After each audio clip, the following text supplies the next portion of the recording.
Paul aux Galates. L'épître de Paul aux Galates.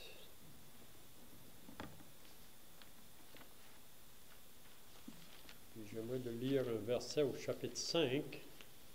Épître de Paul aux Galates, au chapitre 5, et le verset 7. Galates, chapitre 5, et le verset 7, l'apôtre Paul dit, « Vous couriez bien, qui vous a arrêté pour vous empêcher d'obéir à la vérité. Cette influence ne vient pas de celui qui vous appelle. Un peu de levain fait lever toute la pâte.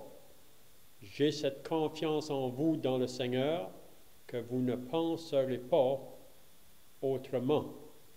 Mais celui qui vous trouble, quel qu'il soit, en portera la peine. » C'est surtout le verset 7. Paul dit, « Vous couriez bien, qui vous a arrêté pour vous empêcher d'obéir à la vérité. » Je crois que le verset 7 est vraiment le verset clé pour l'épître aux Galates. Maintenant, on va aller au chapitre 1. Chapitre 1, et à partir du verset 1. Paul, apôtre non de la part des hommes, ni par un homme, mais par Jésus-Christ et Dieu le Père, qui l'a ressuscité des morts, et tous les frères qui sont avec moi aux églises de la Galatie.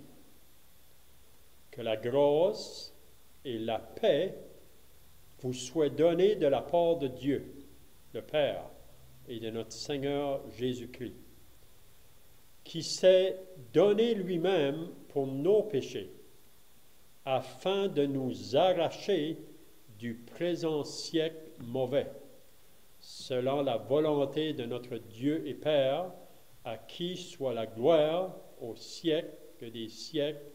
Amen.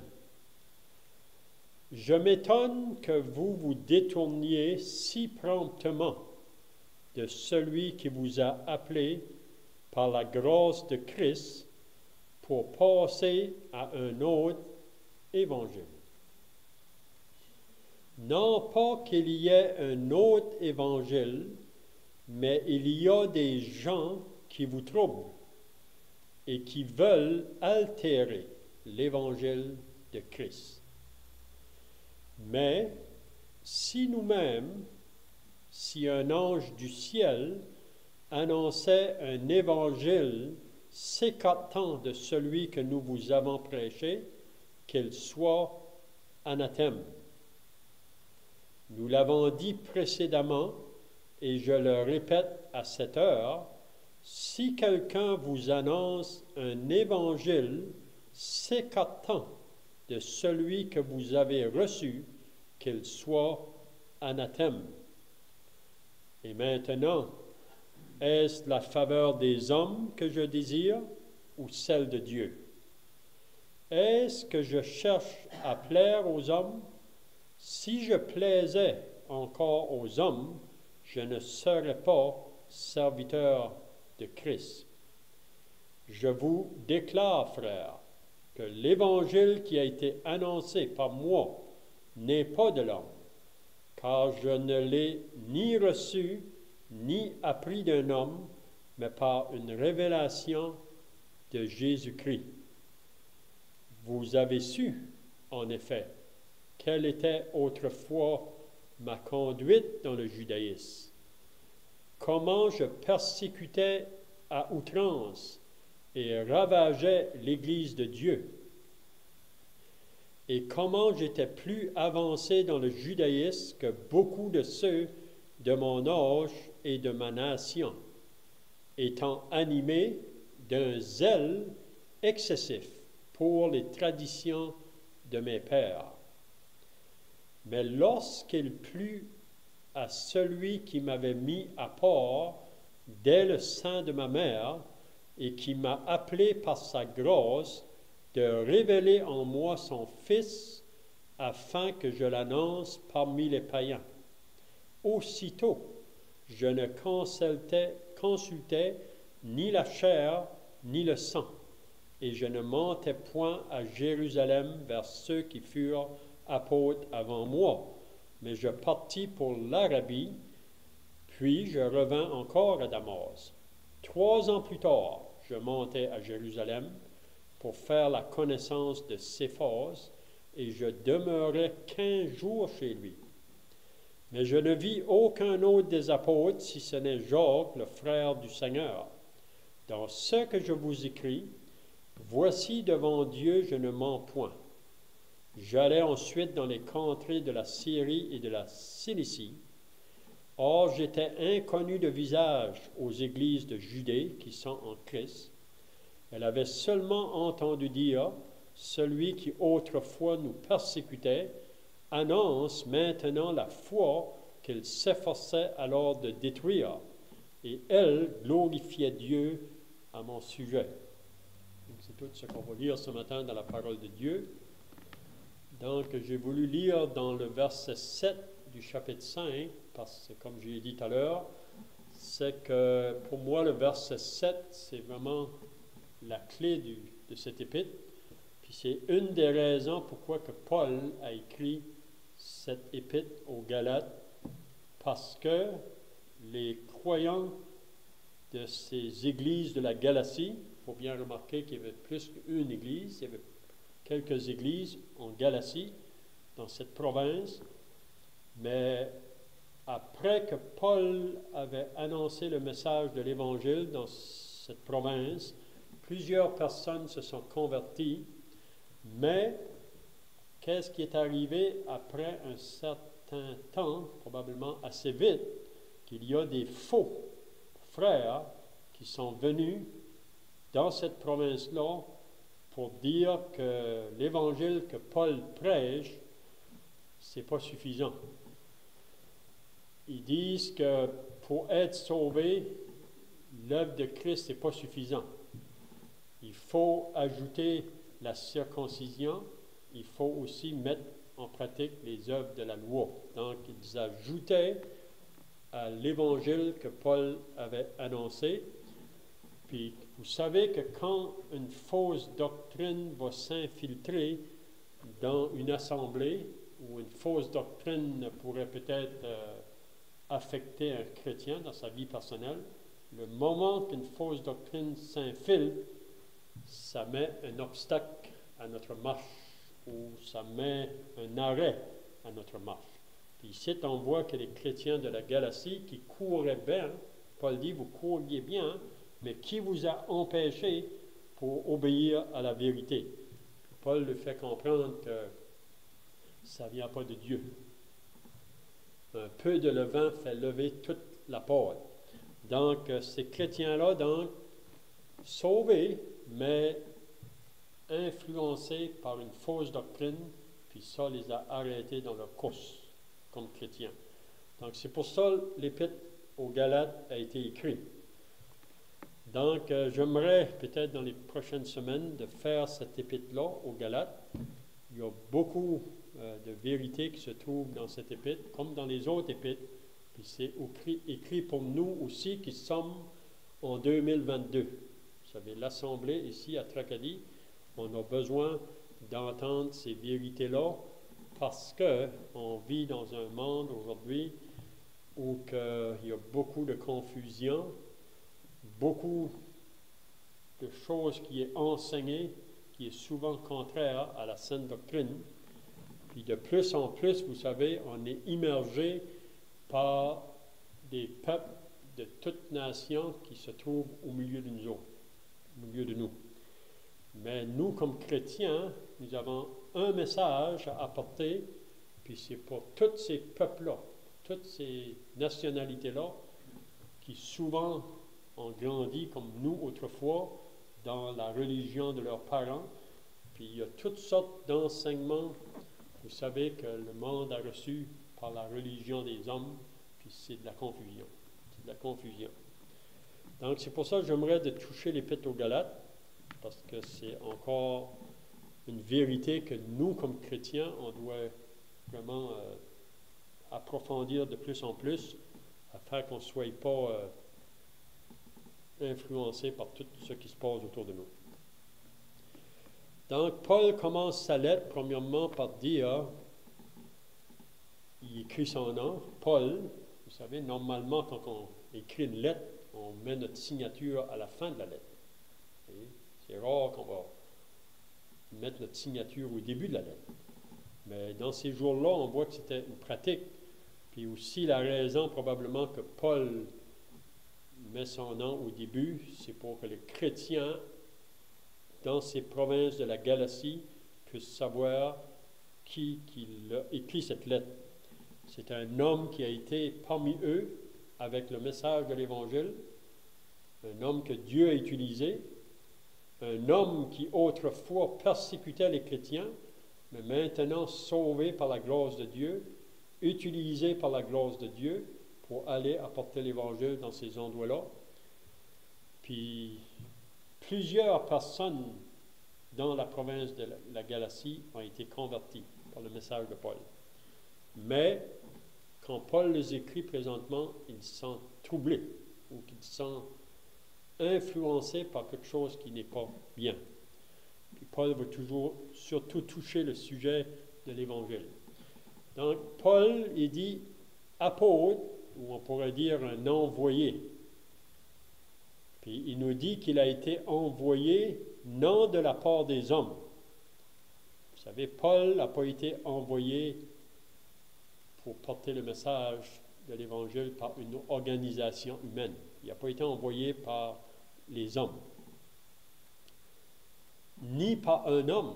Ça veut dire que Paul n'a pas recommandé lui-même. Vous savez, il y a beaucoup d'hommes aujourd'hui dans le monde qui se recommandent eux-mêmes. Ils se disent même d'être des serviteurs de Dieu ou des envoyés de Dieu, mais ils n'ont pas été envoyés par Dieu. Ils se sont envoyés eux-mêmes. On voit ça même dans l'Ancien Testament avec les prophètes. Il y avait les vrais prophètes, il y a des faux prophètes. Puis le faux, comme le vrai, il va dire qu'il est envoyé de Dieu, mais comment qu'on va faire pour les discerner? Mais Jean, dans son épître, nous dit comment qu'on peut discerner le vrai d'avec le faux.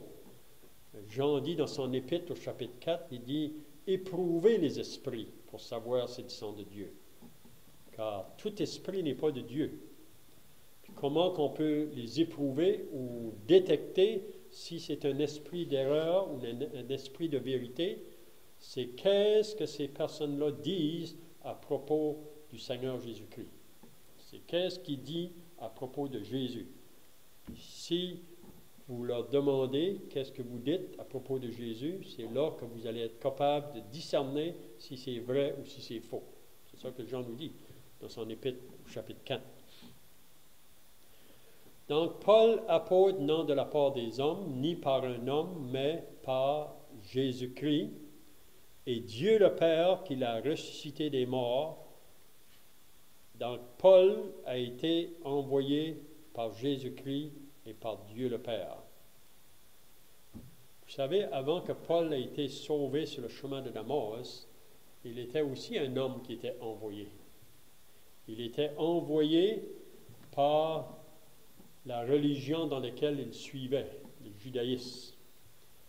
Les chefs religieux qui dirigeaient dans cette religion-là avaient envoyé Paul, ou commandé Paul, d'aller pour détruire tous ceux qui se disaient chrétiens. Vous savez ça. On lit ça dans les Actes au chapitre 9. Paul avait eu des lettres des grands prêtres de Jérusalem pour aller détruire cette œuvre-là. Donc un homme qui était envoyé, mais pas de Dieu. Il était envoyé par une organisation humaine, par la religion des hommes, aujourd'hui, qui peuvent envoyer des personnes ici et là pour représenter leur religion, mais ils ne connaissent pas Dieu. Vous savez, l'apôtre Paul pensait qu'il servait Dieu quand il persécutait les chrétiens. Pour lui, il servait le vrai Dieu, mais il était dans l'erreur. Mais ici, maintenant, qu'il a été sauvé sur le chemin de Damas, là, il est appelé de Dieu pour être envoyé par Dieu. Donc, il dit, qu'il a ressuscité des morts et tous les frères qui sont avec moi. Donc, il y avait d'autres frères qui se tenaient avec Paul dans ce travail-là, dans l'œuvre de l'Évangile. Paul avait plusieurs compagnons qui travaillaient avec lui. Donc, il les place avec lui. Il dit « aux églises de la Galatie ». Donc, sa lettre est vraiment écrite « aux églises ». Il ne dit pas « à l'église de Galatie »,« aux ». Donc, il y avait plusieurs assemblées dans cette province de la Galatie. Donc, l'Évangile avait fait une grande œuvre. Plusieurs âmes ont été sauvées, mais, comme je l'ai dit tout à l'heure, ils ont été dérangés ou troublés par certaines personnes qui sont venues au milieu des autres. Donc, Paul va dire ensuite que la grâce et la paix vous soient données de la part de Dieu le Père et de notre Seigneur Jésus-Christ. Donc, il mentionne ici, comme qu'il fait dans toutes ses lettres, la grâce et la paix. Donc, c'était la bénédiction que Paul donnait aux croyants. La grâce et la paix. Donc, ici, ce n'est pas la grâce qu'on a reçue au salut. Ce n'est pas non plus la paix qu'on a reçue au salut, comme notre frère a parlé ce matin. Mais ici, c'est la grâce de Dieu qui devrait nous accompagner dans nos vies de chaque jour. Grâce de Dieu, la même chose. La paix de Dieu qui devrait nous accompagner dans nos vies de chaque jour. Il y a beaucoup de choses qui peuvent venir troubler ça. Beaucoup de choses qui peuvent troubler ça. Vous savez, dans Tite, au chapitre 2, au verset 11, Paul dit que la grâce de Dieu, source de salut pour tous les hommes, a été manifestée. Puis il nous dit que la grâce de Dieu nous enseigne à renoncer à l'impiété et aux convoitises mondaines et à marcher selon le siècle présent, selon la sagesse, la justice et la piété, en attendant le Seigneur Jésus qui revient. Puis le Seigneur nous a sauvés, il s'est fait un peuple pour que nous puissions faire des œuvres pour lui. C'est ça qu'il dit dans l'Épître à Tite. Donc la grâce et la paix vous soient données.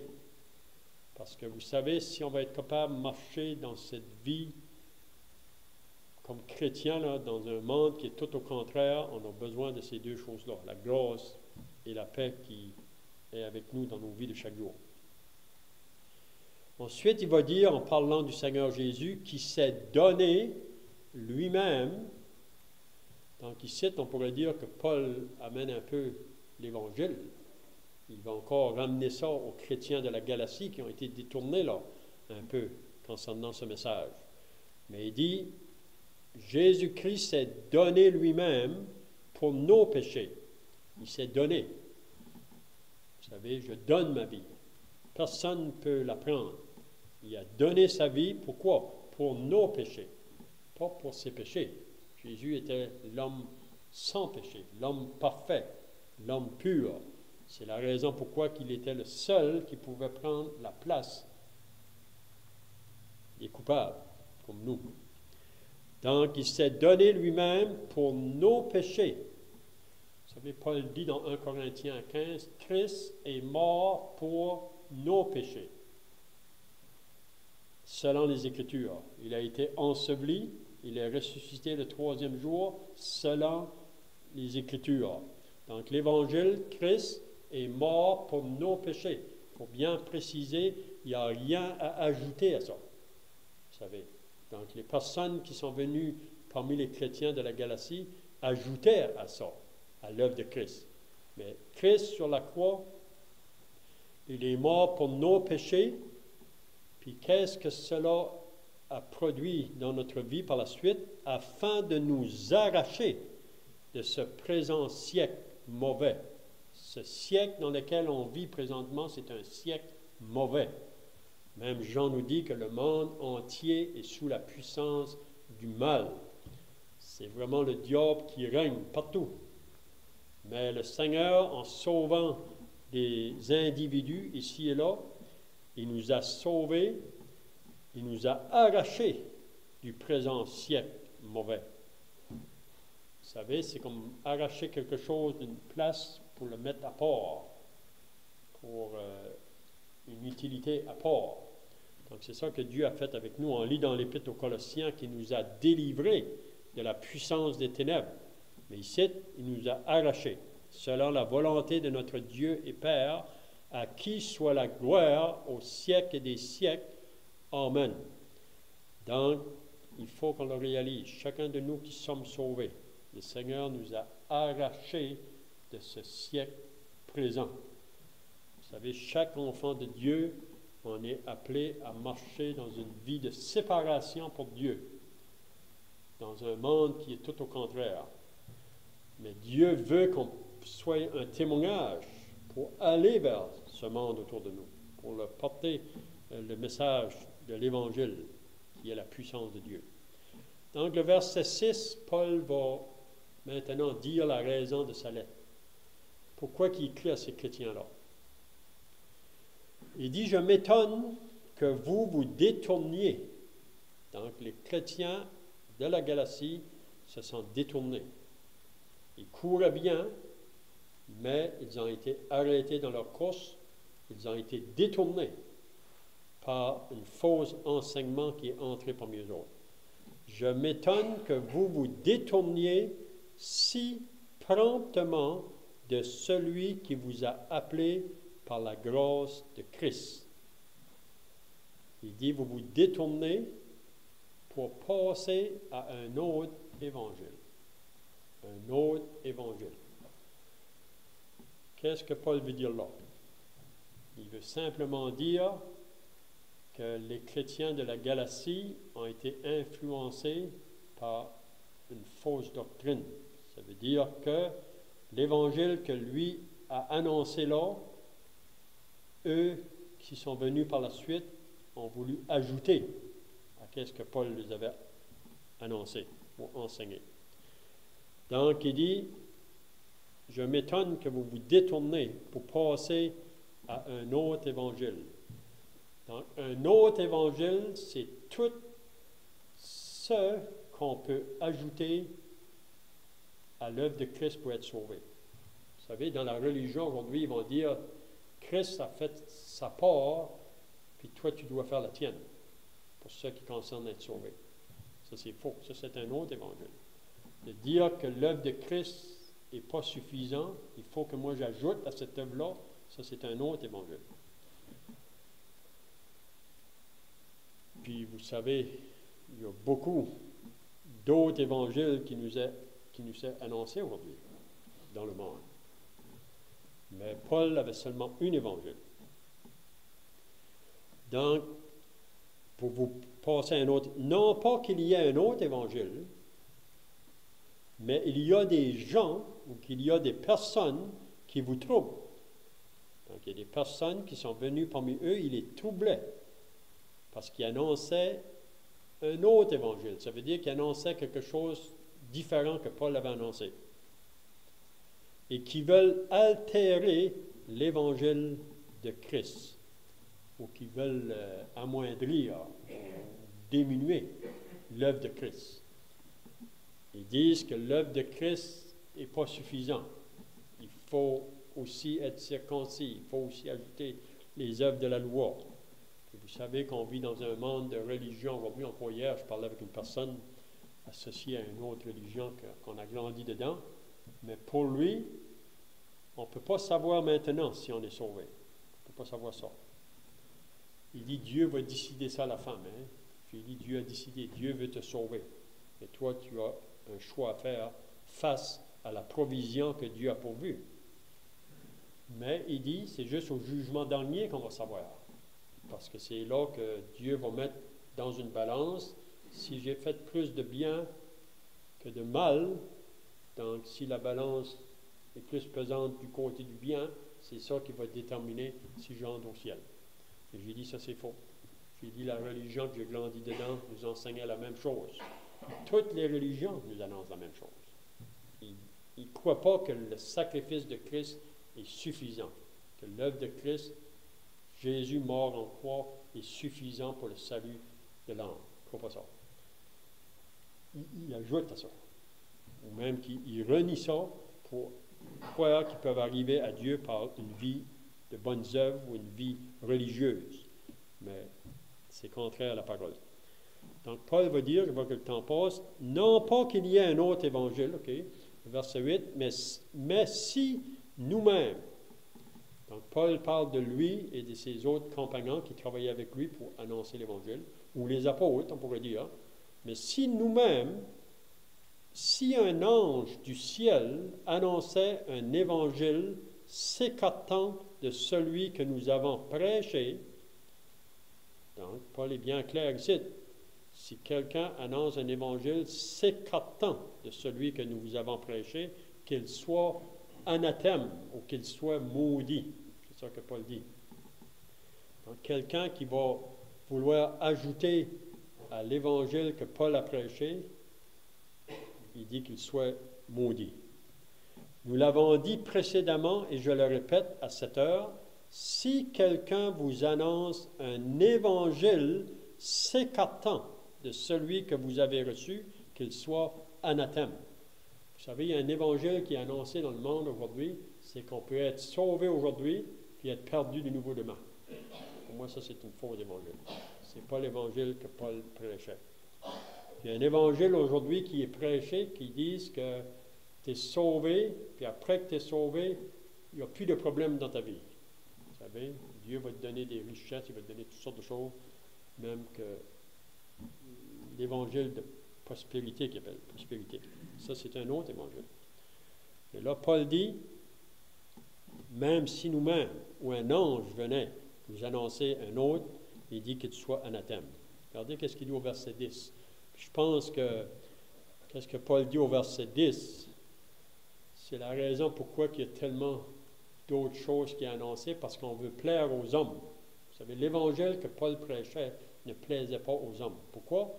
Parce que la vraie évangile nous fait comprendre ou nous dit qu'il n'y a rien en nous qu'on peut faire pour ajouter à cette œuvre-là. Mais c'est ça que le monde est difficile à comprendre. Il pense toujours qu'il y a un petit peu de bien en soi, puis qu'on peut ajouter un petit peu de nous pour être sauvé. Il dit, et maintenant, est-ce la faveur des hommes que je désire ou celle de Dieu? Donc, c'est ça que Paul dit. Quand que je vais avec le message de l'Évangile, est-ce que c'est la faveur des hommes que je désire ou celle de Dieu? Est-ce que je cherche à plaire aux hommes? Si je plaisais encore aux hommes, je ne serais pas serviteur de Christ.